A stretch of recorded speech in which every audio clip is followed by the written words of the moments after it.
a great pleasure tonight on this historic occasion to once again join in this tradition, which is now 8 years old, and award diplomas to the graduates of 50 years ago who were able to return here tonight and help us commemorate the festivities for the class of 1994. So it's my distinct honor to welcome the class of 1944 here tonight, sitting over here on my right and your left under the canopy. How about a big round of applause for those folks?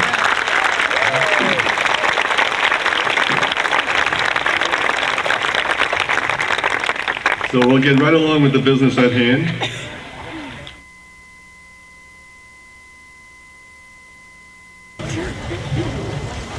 Dr. Dick, Dr. Brothers, Mr. Walk, Mr. Mitchell, RHS faculty, fellow students, and other friends of the class of 1994. Hi. As the theme of my little talk this evening, I've chosen Be Yourself. Over the years, we have been taught time and again that each of us is unique. We all have a personality that is different from all others. Parents have taught it to us, teachers have taught it to us, and we have seen it ourselves as we have gone through school. We especially saw it at the prom when one of our fellow classmates, who shall remain nameless, put on a dancing exhibition to the music of Rage Against the Machine. Everybody has something special about them that attracts other people to them. Some are funny, some are athletic, and some are extremely kind. No two people have the same blend of characteristics. With everybody a little bit different than anyone we've ever met before, it's always exciting to meet new people and find out what they're really like. In the United States today, there are approximately 250 million people. 250 million. Just imagine for a second how many distinct personalities there are out there. For each one of us that is graduating today, there are probably thousands of people with whom we have something in common.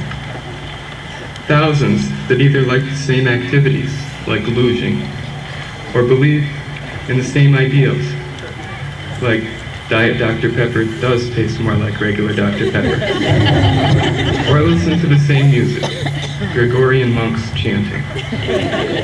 There could be more than that, many more. The only way to find out if it is true is to go out and meet new people, all the while being yourself.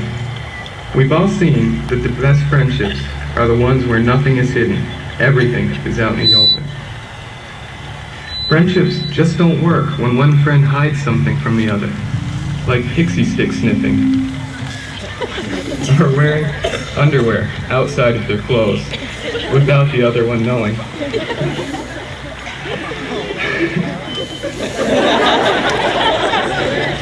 If the personality quirks are brought out in the beginning, then the potential friend can either accept us or not. If not, we can't get discouraged. We still have 249,999,999 other people to meet. Maybe one of them has the same quirks, and we can light huge fires together. The problem arises when we don't just let our personalities go. We hold them inside because we are scared to death of being laughed at or ridiculed. Most people, myself included, don't like to be laughed at all the time. We try to cover up the side of ourselves that we perceive to be abnormal, making sure that nobody can ever see it. The question we need to ask is, how many of us are covering up the same things? Maybe in our effort to keep from being the butt end of jokes, we are all hiding a similar interest that we could be enjoying freely with other people. Of course, we'll never know if we continue to cover them up. For example, have you ever had the urge to eat sugar directly out of the packet when you've been at a restaurant? Did you do it? We can't be afraid to do it in front of other people. Next time you're in a restaurant and the urge hits, give in and eat the sugar. So what if the people you're dining with think you've lost your mind? There's always the possibility that they'll quickly grab a packet of their own and propose a toast. The next thing you know, you could be the president of the National Sugar Eaters Society. The music we listen to can also influence the way people see us. Just about everybody has a Walkman, so they can listen to whatever they want, wherever they want. When you tell someone what music you're listening to, they create an image of you before the conversation even starts. Everything that is associated with that type of music is automatically projected to you. Most of the time, the stereotypes from the music don't fit, whether you want them to or not, and the time is not taken to sort out the true and false similarities. For example, if you like reggae, you don't necessarily wear a tie-dye t-shirt and have a goatee and dreadlocks. Usually people just listen to the music because they like the way it sounds, or it gets them pumped up or relaxed. It really doesn't matter what we like to listen to, so don't be afraid to admit that you like Spoon in the Road when their first album comes out. Next year, we're all going to have a whole bunch of new people to meet in whatever we choose to do. Some of us are going off to college, where there will be thousands of people our age, all in the same place. Others will find jobs, where they can meet people of all ages. Whatever we do, we need to do it more openly, allowing people to see the real us. It's difficult to fool others about what we are like inside all of the time, and it takes a lot of effort. If we all stop hiding the things about us that make us unique, we'll all have more fun in our lives. I hope you've had as much fun as I have in the past 4 years, and good luck in the future. Thank you.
Nervous?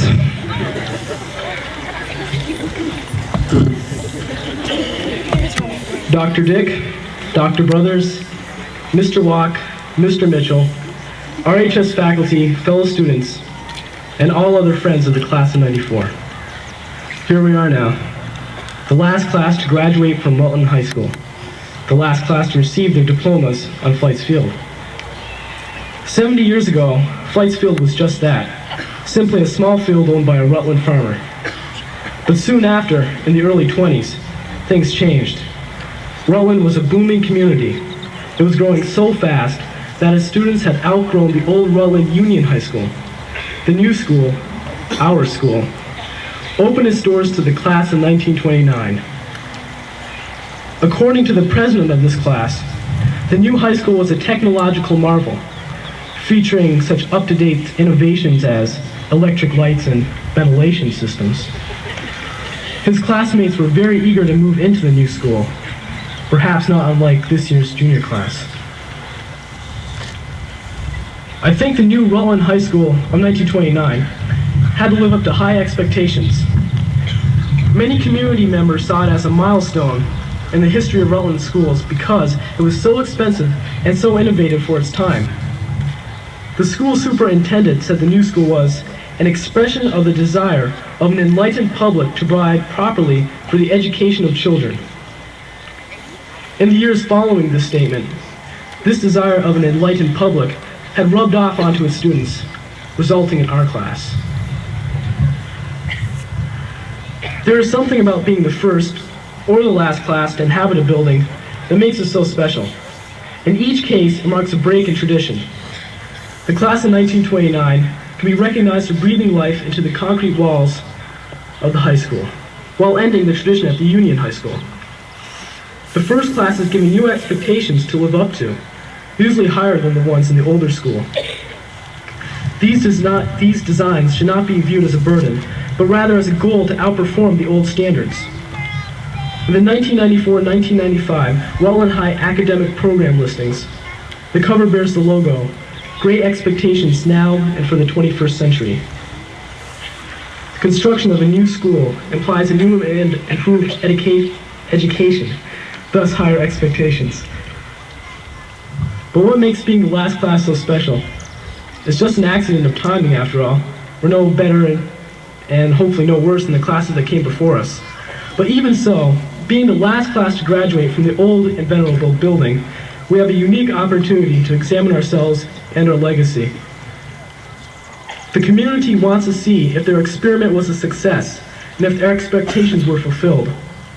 They want to know if all the luxuries, the electric lights and ventilation, the gym and the library and the computer lab have helped their students.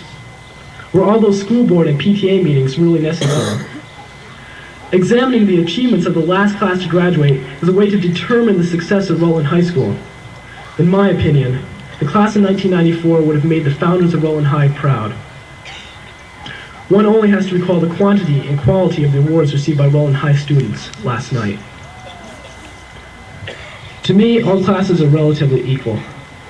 There are athletes, scholars, musicians, and other groups found in a mix of 160 students.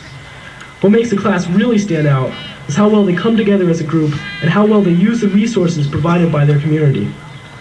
We have had a community behind us that has given us the best teachers and resources and has consistently and generously sponsored us on the many projects, trips, and extracurricular events that define our class.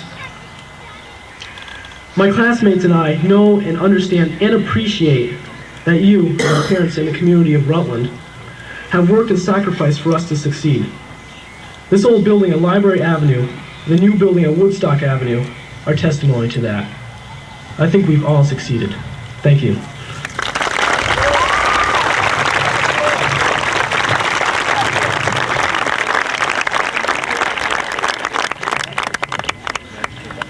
Dr. Dick, Dr. Brothers, Mr. Walk, Mr. Mitchell, RHS faculty, fellow students, and all other friends of the class of 1994. Congratulations! Today is your day. You're off to great places. You're off and away. Those are the opening lines to Dr. Seuss's book, Oh, the Places You'll Go, which is one of my favorite books. They are appropriate because today we are off and away. It is not a time for sadness, although it may seem so at first. No, it is a time to thank our teachers and the others who have helped us, and then say goodbye, turn forward, and move on. To me, it's like riding a bicycle. You must look forward in order to keep moving. If you keep looking back, you will fall. Just for a moment, though, it is important for us to look back, to see where we've been, and how far we have come in order to appreciate where we are going. Right now, there is a popular myth held by some members of our parents' generation. They call us the X generation because some believe we are worthless, lazy, directionless, disinterested, and disaffected. My parents in particular seem to think that I care more about going to Fish and Smashing Pumpkins concerts, buying CDs, and hanging out with my friends than about solving today's problems, giving service to society, and pursuing a serious career. That's not true. Adults seem to believe that some members of our generation will not earn as much as their generation, and that we will not be as successful. I, for one, refuse to believe that we will all be underemployed, underproductive, and unhappy for the rest of our lives. I think it is our duty to improve upon our parents' perception of us. Today we are off and away on what could be the most fabulous and exciting journey we can think of. The people I'm looking at right now may be the future world leaders, musicians, famous writers, actors, or successful business and professional people. Anything is possible. I am reminded of a story of a young man who loved to tell fabulous stories about mermaids, animals that could talk, and other magical concoctions. Yet he was told all of his life by the people in his small town that he would never amount to anything more than a poor cobbler. This young man refused to believe this and would often dream aloud of a day when he was rich and famous to the sounds of the townspeople's laughter. One day, a small boy who was being ridiculed by his friends at school came to this young man's cobbler shop. This young man told the boy a story of an ugly duckling who turned into a swan. The boy told his father, who was the editor of a newspaper, and the next morning, this young man's story appeared in the newspaper. The people loved his story, and soon more and more of his fabulous stories were being published in the paper, until finally, they were published into a book. That young man was Hans Christian Andersen, whose stories are some of the most famous in the world. Though Hans lived long ago, his story is appropriate because it shows that if people believe in themselves, they can truly accomplish anything, regardless of what other people think. As John Lennon said, "I don't believe in Beatles, I just believe in me." Well stated. I think the key element to success is believing in oneself. To quote Dr. Seuss again, "You have brains in your head, you have feet in your shoes. You can steer yourself any direction you choose. You're on your own, and you know what you know. And you are the guy who'll decide where to go." Good luck, and congratulations to everyone.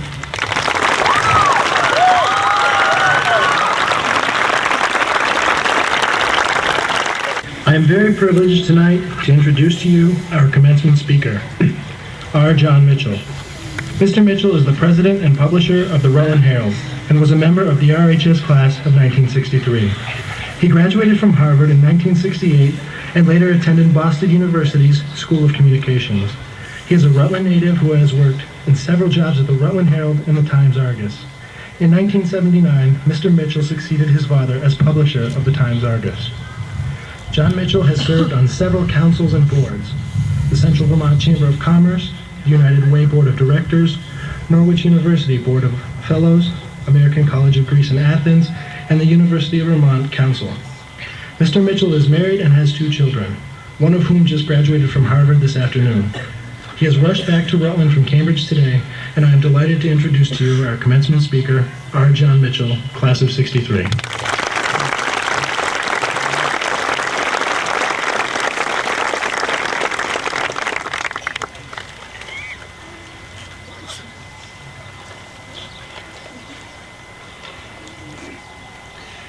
Members of the class of 1994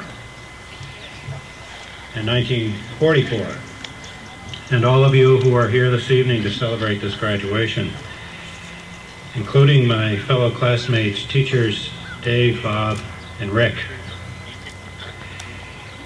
When David Wolk asked me to speak tonight, I was astounded. When he told me that the students had made the choice, I just couldn't believe it. In fact, I think my words were, "Why did they do that?" they don't know me. David calmly reassured me, saying, well, you did graduate from Rutland High School, and the Rutland Herald is about to be 200 years old. Well, students, I'm truly honored and challenged by your interest, and I hope my comments will be useful. This evening, I want to say a few words about two things. First, the Rutland Herald, and then about taking responsibility and being accountable. Before I begin, I want to acknowledge the two teachers who are retiring. Incredibly, they were teaching when I was here. I never had Ted Wiersbicki as a teacher, so I can't tell you any tales. However, I did play football, so means I know Joe. When I was your age, I thought that Joe had a temper because of the way he would yell at the players. It was terrifying, particularly if you were on the receiving end. I now know that he wasn't really mad. He was just trying to motivate us. However, what I remember best about Joe was his love of poetry. While I was never in one of Joe's classes, he was invited one day to talk to our class. Guest lecturer, you might say. Our class was a little skeptical about the football coach coming in to talk about poetry. And I can't recall what the poems were, who the poets were, but I'll never forget the sensitivity with which Joe brought those poems to life. So thank you, Joe.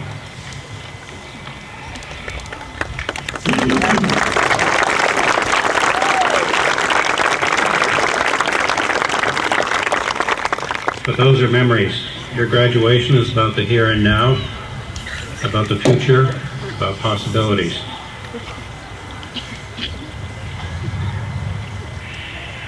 It is extraordinary for a newspaper to serve its community for 200 years. And that is what the Rutland Herald is about to do as of December 8th of this year. It is also uncommon for a daily newspaper in America today to be owned by a single family and not a chain or a group or a division of a larger corporate enterprise. Of the 1,400 daily newspapers left, fewer than 400 are family or independently owned. My family doesn't really feel like it owns the Rutland Herald. A newspaper is an institution, and as such, it has a responsibility to its community.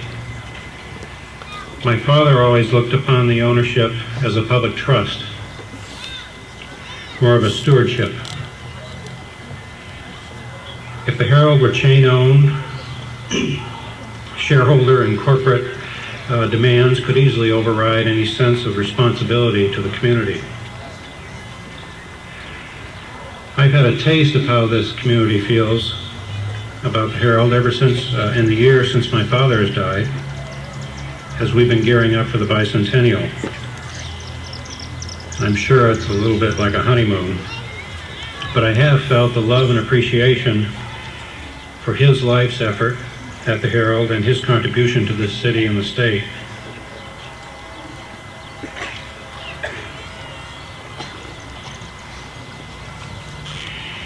It's a feeling I will cherish and never forget.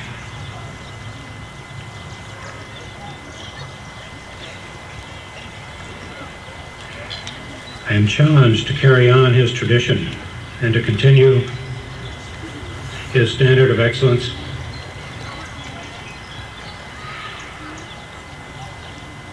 To put out the best possible newspaper for the future and for Rutland.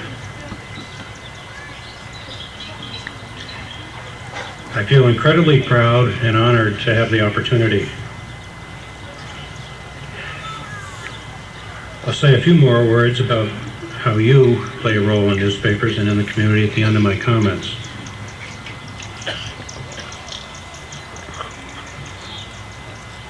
Now a few words about those adult words: taking responsibility and being accountable. If I can believe what I read and hear in the media, and I'm glad to be confirmed today, kids today are lazy. You have it easy. You sleep with your clothes on. You watch too much television. Basically, you just don't have what it takes. Rather than debate that, all I will say is that the ball is now in your court, and it's up to you to demonstrate whether or not it's true. As you enter adulthood, it's time for you to take responsibility for your lives and to be accountable for your actions. Show us. Taking responsibility and being accountable. Growing up in Rutland, I certainly did my share of testing the waters.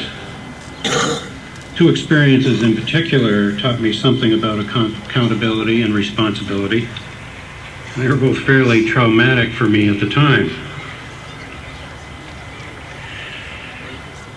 My last spanking happened in the 6th grade, after I and some other boys had gotten caught shoplifting downtown. I was getting pretty big to be spanked by then, and in the course of the punishment, I cracked my head on some furniture and I was bleeding profusely. I'll never forget that, because my father calmly escorted me to the bathroom and then patched me up, very caringly, I might add. But that was the easy part. The very next morning, my father took me downtown, and together we went to every store that I stole from. And I gave back the merchandise and apologized to the store owner or the manager. And we took a lot of stuff. I mean, it took a long day.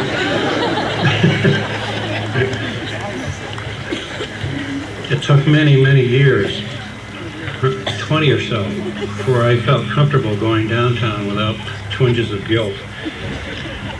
Although it did get easier as the original store owners and managers were no longer there. But I still run into Pete Loris.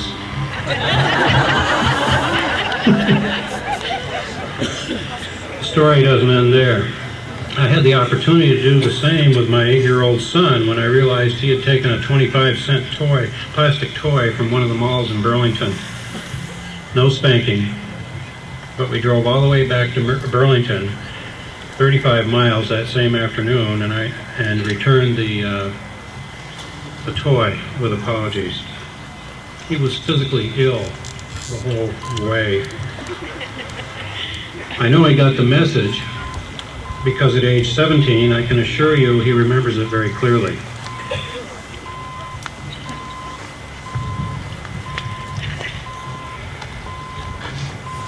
My next experience happened when I was a junior at Rutland High School. 31 years ago, last fall, I was inducted into the National Honor Society. The Honor Society was then the most prestigious organization one could belong to. It meant that you excelled not only in academics, but in other areas like leadership, character, and service. I wanted very much to be a part of the Honor Society. It meant a great deal to me at the time to be selected. It meant I was accepted, important, part of the in crowd. 31 years ago this spring, I was asked to resign from the National Honor Society. Or as you might read in the newspaper, I was fired. I was kicked out. If you hadn't guessed, I liked being in the Honor Society. Accepted. So you can imagine how shattered and embarrassed I was when I was asked to leave. Suddenly I was on the outside, at least in my own mind. Not acceptable. And most importantly, how in the world was I ever going to get into college with this black mark on my record? I could still feel the pit in my stomach. For the first time, I was very publicly a loser, a failure. at least in my own mind. I want to stress that. What was my crime? I wrote a letter to the editor of the Red and White. It contained 2 swear words that are pretty common fare today. And it was pretty much a personal attack on the 2 female editors of the paper because I thought their editorials were not aggressive enough. One of the editors, whose father was a teacher, threatened to resign if I did not. So of course I had to go. If this were a how to do it course, I would now tell you how to get through difficult situations with the greatest of ease. But I cannot. I don't have any formulas. I suspect if this had happened today, the editors of the paper might have just crossed the swear words out and run the letter anyways. They might even have brushed up to me and asked me why I was so bummed out. But there was no attempt at conciliation. I suspect that sometime in your life you'll be faced with an awful set of circumstances, which may not even be of your own doing. And I hope that you'll be able to know that things do get better, and that most of the time you're able to somehow muddle through. It never has to be the end of the world as you know it, although it can sure seem that way. As adults, you will be responsible for making decisions about your lives and about how life will be in your community. Your choices will be only as good as your information. There is one troubling trend in your generation, at least one that I'm going to talk about. You are reading less. In particular, you are reading newspapers less. The newspaper industry, including the Rutland Herald, is working hard to make newspapers useful and indispensable to you, but it's an uphill battle. Why is this important? I would like to refer to the words of a giant in the industry, the late William Randolph Hearst, even though he was a chain newspaper owner. And I quote, "According to American principle and practice, the public is the ruler of the state.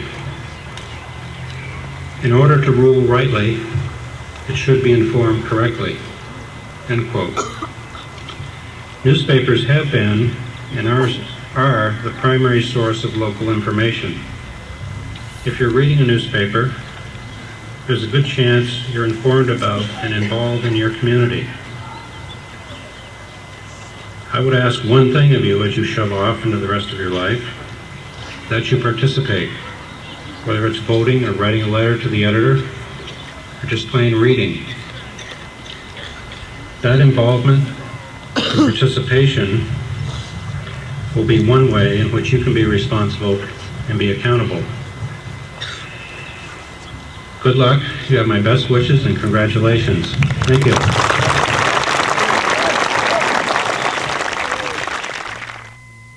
Good evening once again. I too would like to just take a very, very brief moment and wish the class of 1994 the very best and also good luck. I'm banking on you. All your friends and relatives are. I think, in fact, I know that you will be a success. It's my distinct honor now, this evening, to present you for your diplomas. Your principal, David Walk, has certified to me that you have met all the requirements of the state of Vermont and the Rutland City Board of School Commissioners for graduation from Rutland High School. And so, therefore, Dr. Dick, it's my distinct pleasure to present to you the class of 1994 for receiving their diplomas. Dr. Dick.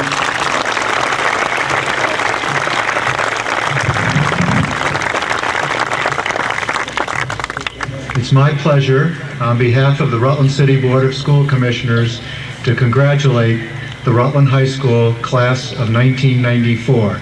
Historically, the last class to graduate from the soon-to-be old Rutland High School. We've monitored your progress. We applaud your achievements. And before awarding the diplomas, there's one other group of people that I would like to recognize. In a sense, these people are graduating tonight also. I'm obviously talking about the moms and dads, the brothers and sisters, the extended families, the faculty and the staff, and the friends of this entire class. We're proud of what you've accomplished. We've cried with you, we've smiled with you, and tonight we share the joy of your graduation. And I'd like to ask the entire class of 1994 to please stand, face these people, and applaud them for all their help.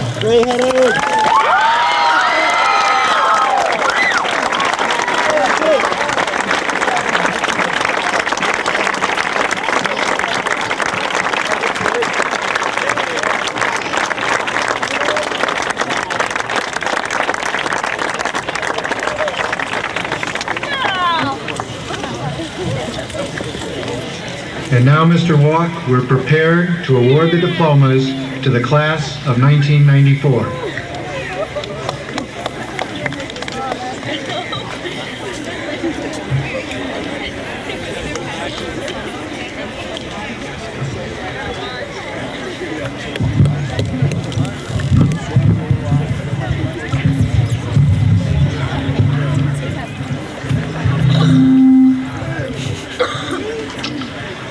The class president, Nathan Robert Samansky.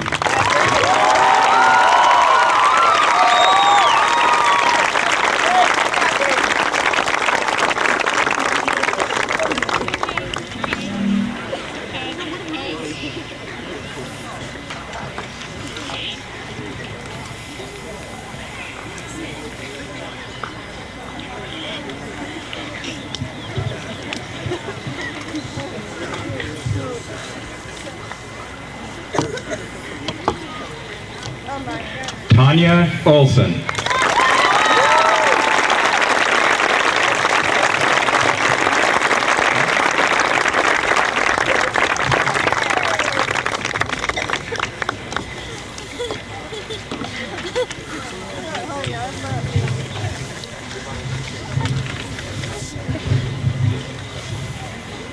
The class of 1994.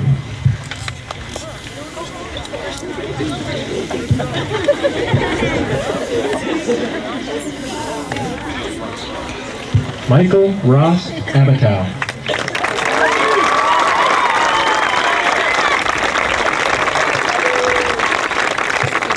Kyle Thomas Abrahamovich.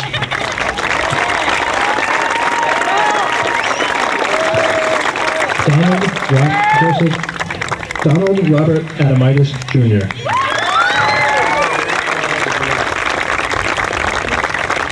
Daryl Joseph Alberico.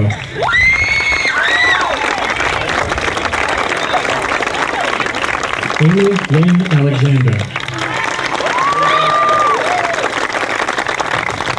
Holly Marie Alexander. James Peter and Agnes.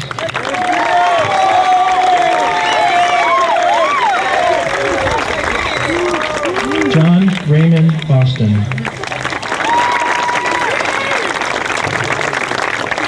Nan M. Barker. Luke James Barron.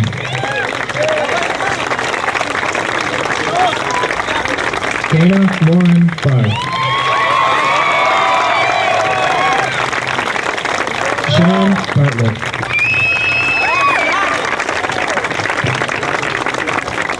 Cara Jennifer Bates. April L. Bennett.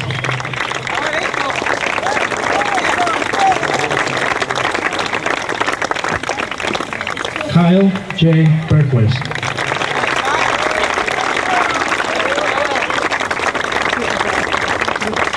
Stephen E. Bernier.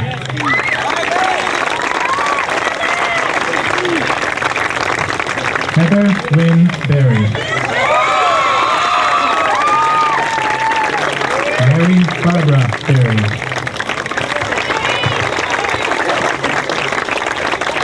Jason P. Beerley. Thomas Stephen Bizzaro. Michelle Lee Blaisdell. Todd James Barassa. Edward Robert Gold III.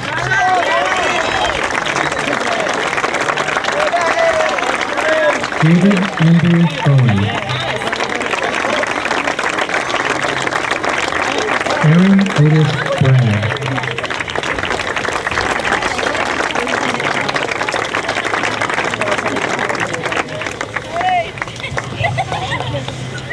Stephen Matthew Branshaw. Don Marie Broadwell. Christopher L. Brothers. Jim Ann Buffum.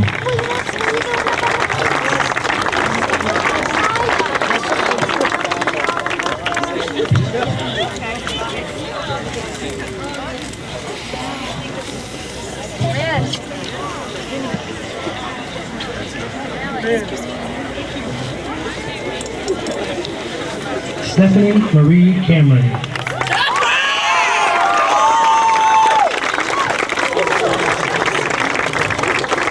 Megan Elena Canty. Travis Slade Charlton. Joshua Mark Christie.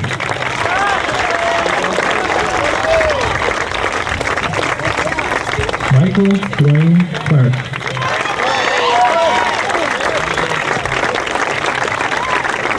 Aaron S. Pulte.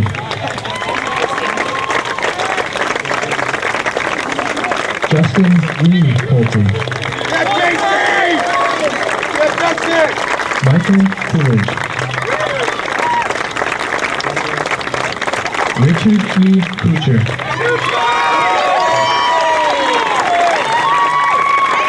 Lauren Jane Crowder.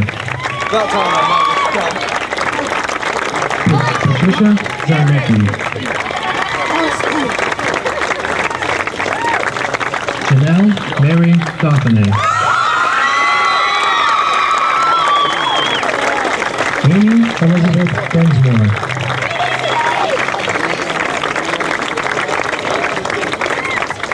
Vincent Michael Diana.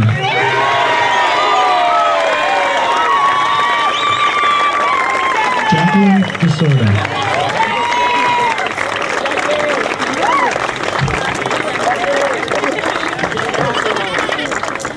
Lynn Abigail Dorsky.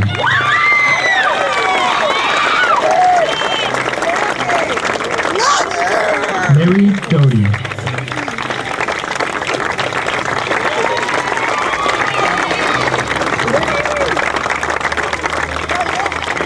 Jacob Michael Downey.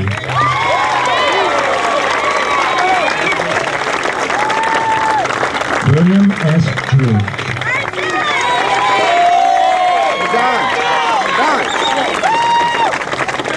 Karen Ann Dupuy.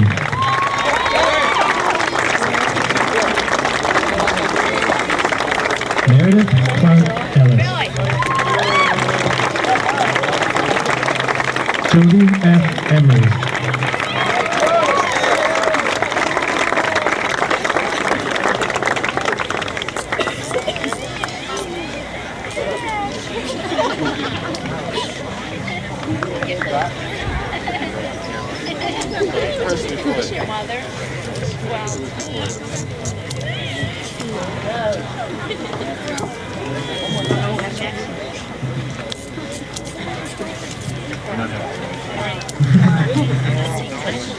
Anastasia Aline Evans.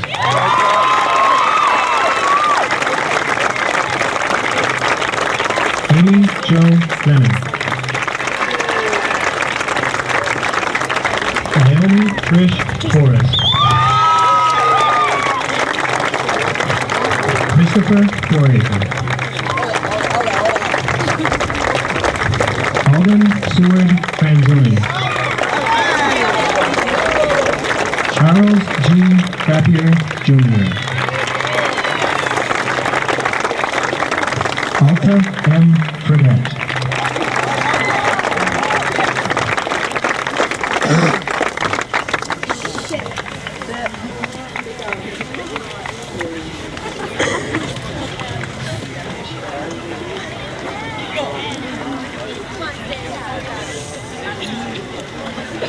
Mary Catherine Fricky.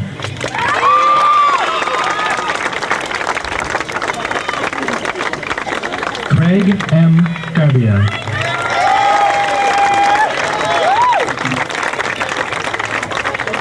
Christina Marie Claire Gigo.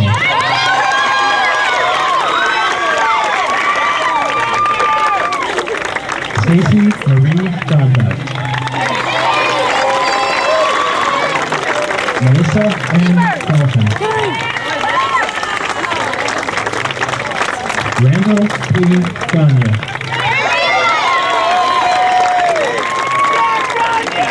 James Thomas Graham. That was terrible. Harry Blake Gravel. Jenna Marie Griffin. Christina Elizabeth Hadley. Gary Hadley. Shannon Lee Haley. Heather Marie Hanfield. Kevin Edward Hansen.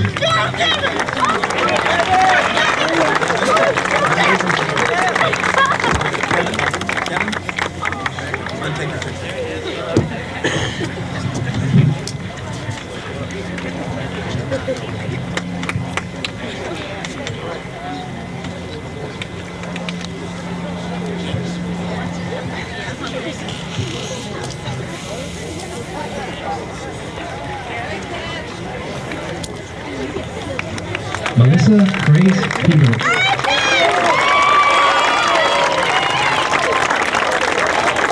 Jameson Paul Henning. Elizabeth Ann Hersman. Christian J. Miller. Christopher Matthew Hoffman. Stacy L. Bone. Travis Clay Hunter.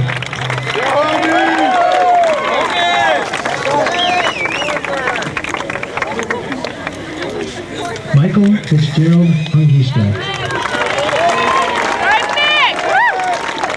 Jamie Lynn Ingles.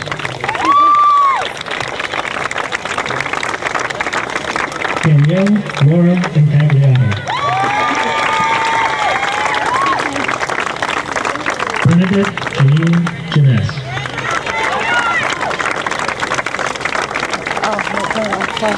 Timothy L. Johnson.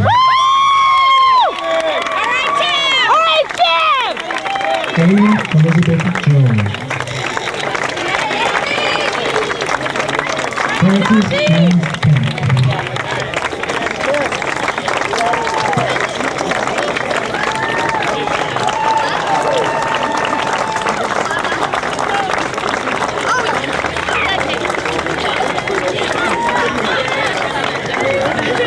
Jason Tom Kitty.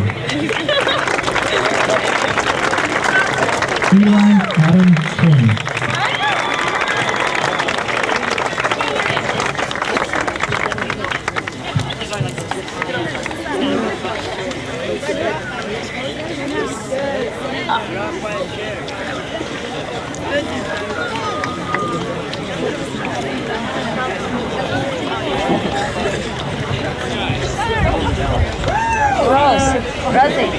Charles H. LaRose. Melinda Sandra Marie Lasanta. Benjamin E. Layden. Melissa A. Leonard. Suzanne T. Lethbridge. Rose A. Nicasio. Jeffrey J. Mosier.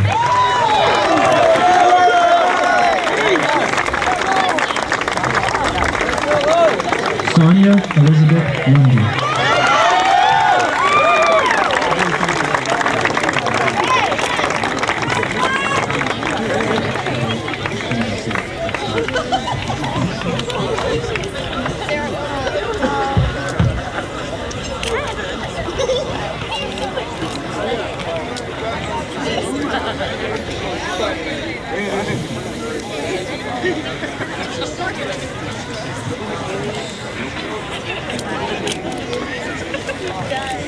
Jenny Elizabeth Lynch.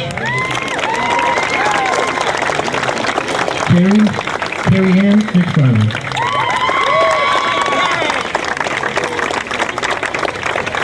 Kelly Maria Maxfield.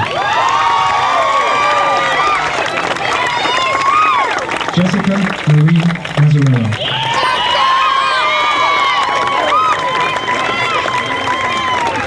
Kyle B.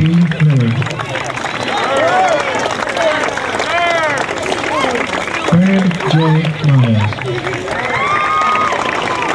Kimberly A. Moran.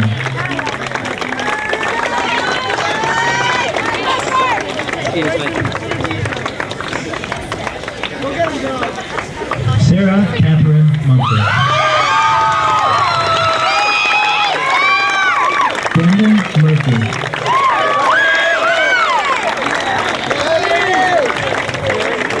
Christopher G. Nicholson. Sandra G. Noble. Christy Ann Parsons. Akti M. Patina.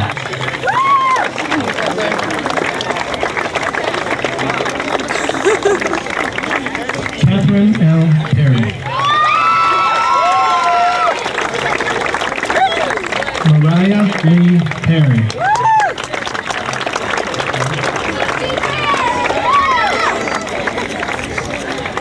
Gina Thierry Kazan.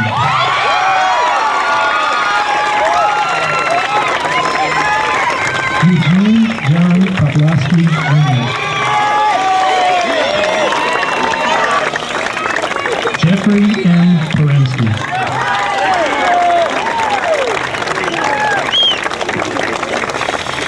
Jason M. Premateris.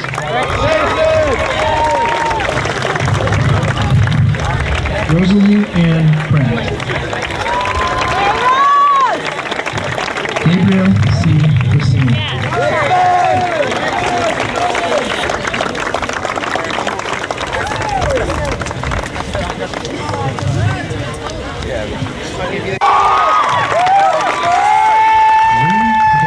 Lead.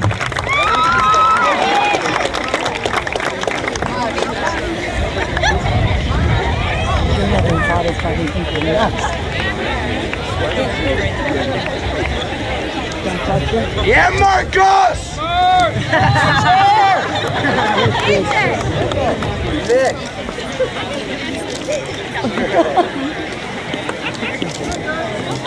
Smile pretty. Hi, Mark.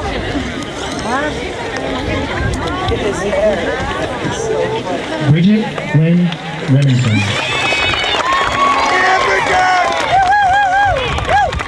Josh Renfro.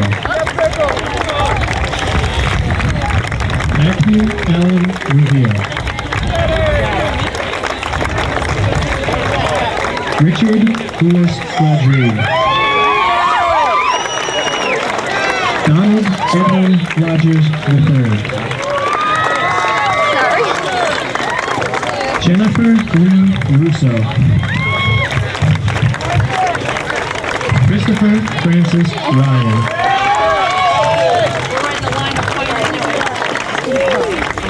Vito. Stephanie Jean Sadie.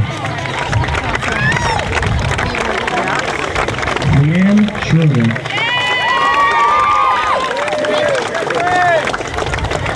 Jason P. Silva.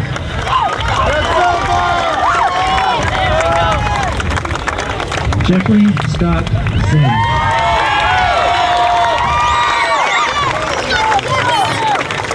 Stephen Anthony Sneal. Oh, yes! Christopher W. Stuber. Vito. Can you try to be aware here?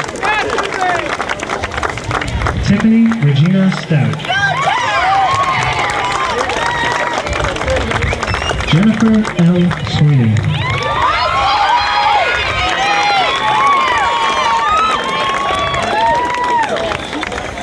Michael Jonathan Segerson.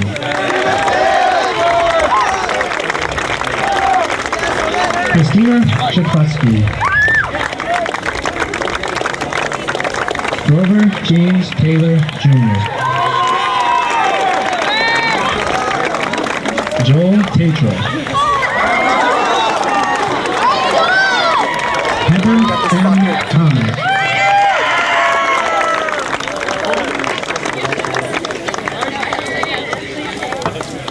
Stephanie L. Tinker.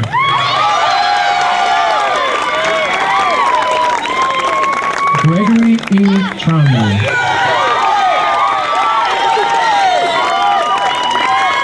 Michael Joseph Tuttle. Catherine Ann Valentine. Frank B. Van Damon J. Vanhilder.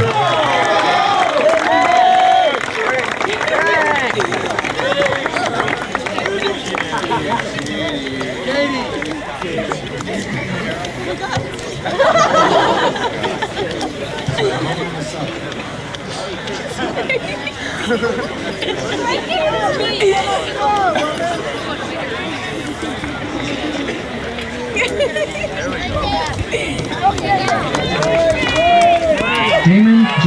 Vanhilder. Melinda J. Packard Vaughn.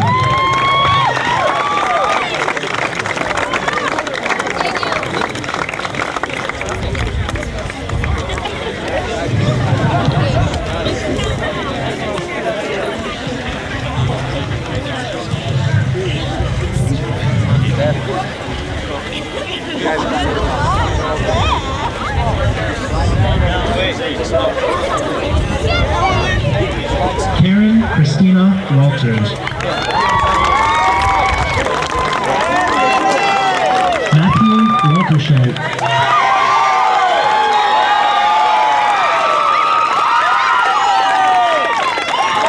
Lori Helen Watson. Rachel Olivia Webster. Ryan Brett Welch. Natalie J. Wetmore.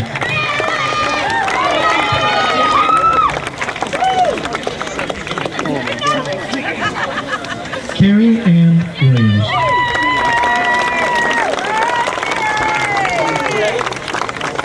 Heather Irene Wilson. Jason Lee Whittington.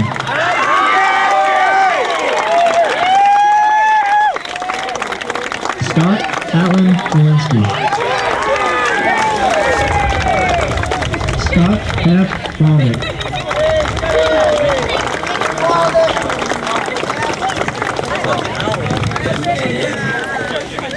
And the last graduate of Rutland High School at Flightsfield, Kimberly Jean Wood.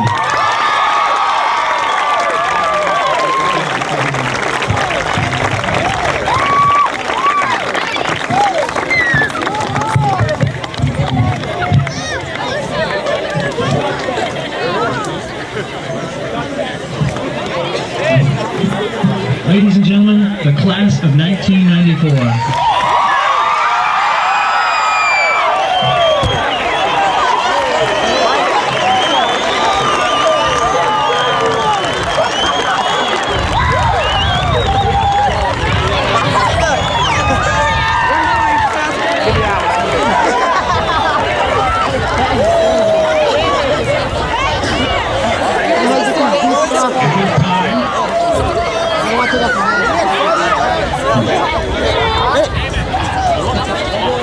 This time I would like to ask someone to come forward to give an award that was not given out last night. We had a wonderful awards assembly which many of you attended last night. This time I'd like to ask Mrs. Judy Bloomer to come forward to offer the Brophy Jacobs Award.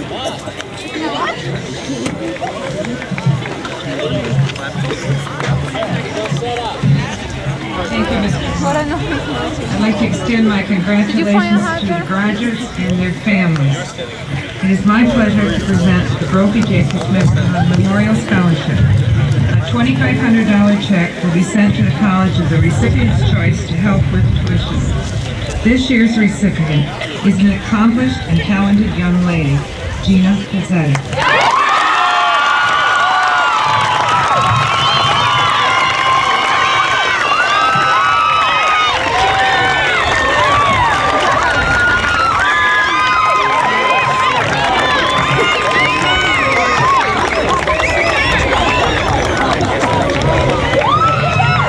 A few reflections on this special class of 1994.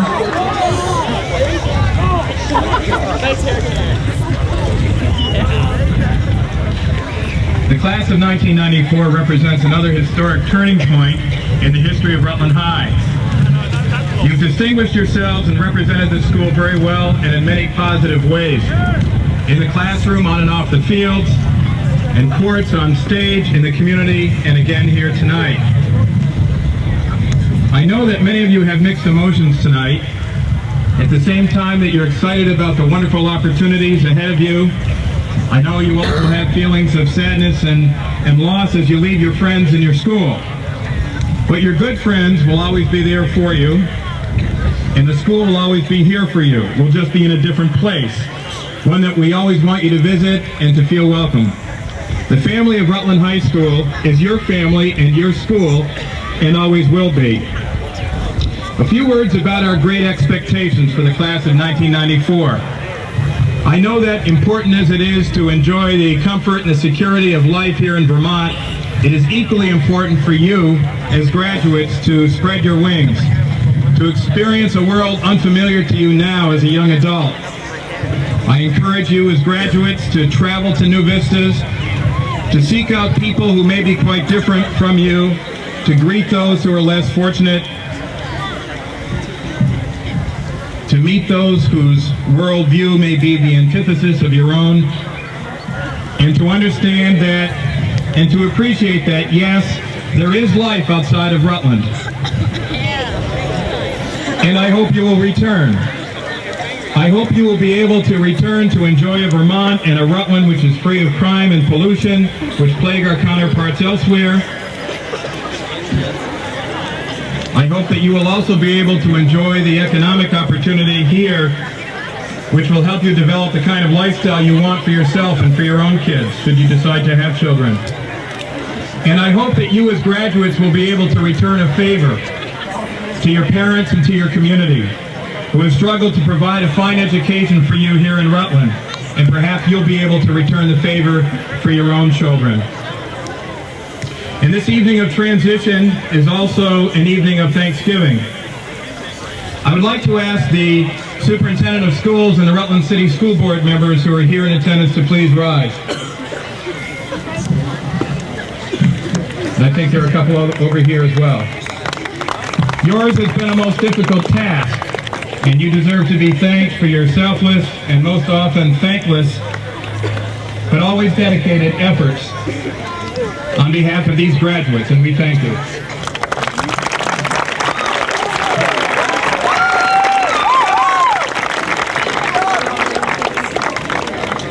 And I join Dr. Dick in offering our gratitude to all the parents who have guided these students so well.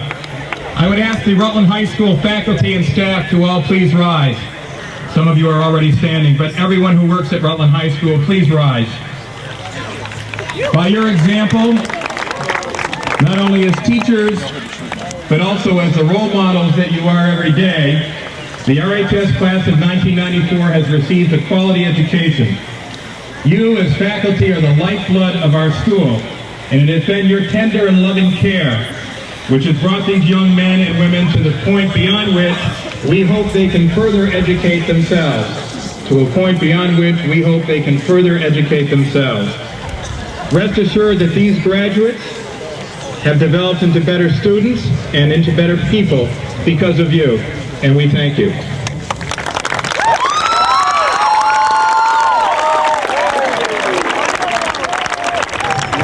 So in this final graduation in this locale, we take leave of this very unique and very special, as you can see, class of 1994, wishing you good fortune and knowing full well that you will continue to make us proud. Hats off to the class of 1994.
Oh, jeez.